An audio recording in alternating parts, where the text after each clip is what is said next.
საქართველოს პარლამენტი მასპინძლობს ძალიან მნიშვნელოვან ღონისძიებას, საერთაშორისო კონფერენცია ენა და თანამედროვე ტექნოლოგიები. ეს არის გაგრძელება ჩვენს მიერ აქტიურად დაწყებული პროცესის, პარლამენტმა გადაწყვიტა სახელმწიფოებრივი ზრუნველობა გაუწიოს სახელმწიფო ენას. იმიტომ რომ სახელმწიფო ენა, ქართული ენა, ეს არის უცილობელი და ძალიან მნიშვნელოვანი კომპონენტი ჩვენი სახელმწიფოებრიობის. ეს არ არის მხოლოდ კულტურული მოვლენა, ეს არ არის მხოლოდ სამეცნიერო მოვლენა. ამიტომ პარლამენტმა სულ ცოტა ხნის წინ მიიღო კანონი სახელმწიფო ენის შესახებ. პარლამენტის ასე ვთქვათ ეგიდით მოღვაწე საქართველოს ეროვნულმა ბიბლიოთეკამ შესთავაზა ქართველ მეცნიერებს, უცხოელ მეცნიერებს ის რესურსები, რაც გააჩნია ბიბლიოთეკას და აქ ბინა დაიდო ქართული ენის ეროვნულმა კორპუსმა. ეს არის თანამედროვე უახლესი ტექნოლოგიების შესაბამისად შექმნილი მონაცემთა ბაზა ქართული ენის. ეს არის უკიდურესად აუცილებელი იმისთვის, რომ ენა არა მხოლოდ გადარჩეს, არამედ განვითარდეს. ჩვენი მიდგომა ისაა, რომ ქართულ ენას ჩვენ ვერ გადავარჩენთ და ვერ დავიცავთ სანქციებით, აკრძალვებით, ჯარიმებით, ვინმეს იძულებით ისწავლოს ენა. ქართული ენა უნდა გადავარჩინოთ მოსამოტივაციო სისტემის შექმნით და თანამედროვე ტექნოლოგიების ათვისებით. მაგალითად, ეგრეთ წოდებული მესიჯობისას ჩვენ უნდა გქონდეს საშუალება ქართულად ავკრიფოთ ჩვენი სათქმელი.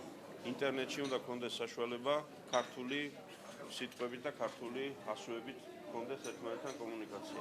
თუ ეს არ გავაკეთეთ, მაშინ ქართული ენა ძალიან დაზარალდება და შესაძლოა გამოუსწორებელი ზიანი მივაყენოთ.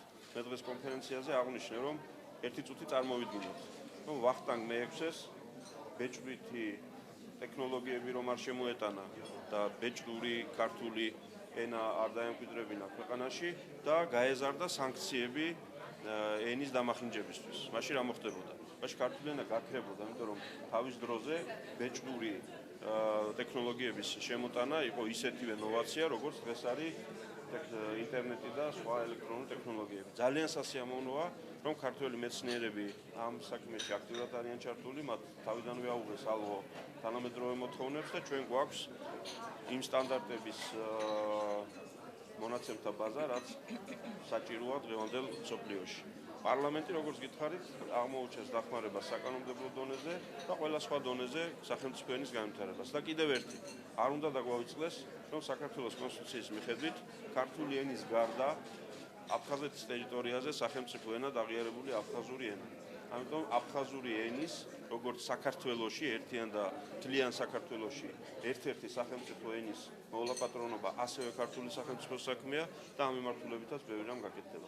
და კიდევ ერთი, ძალიან მნიშვნელოვანია საერთაშორისო კონტაქტებში კიდევ უფრო მეტი შედეგების მიღება.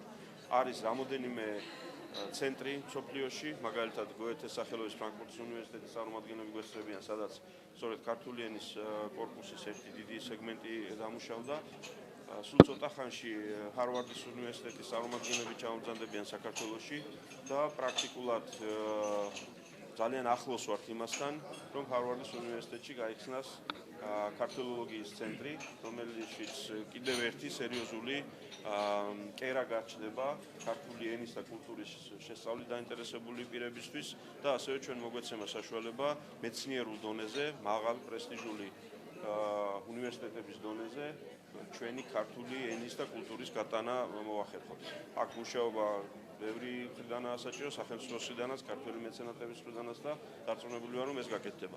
მე ვთვლი, რომ ეს არის საქართველოს პარლამენტის და სახელმწიფოების ერთ-ერთი მნიშვნელოვანი პრიორიტეტი და სწორედ ამას ვაკეთებ დღეს.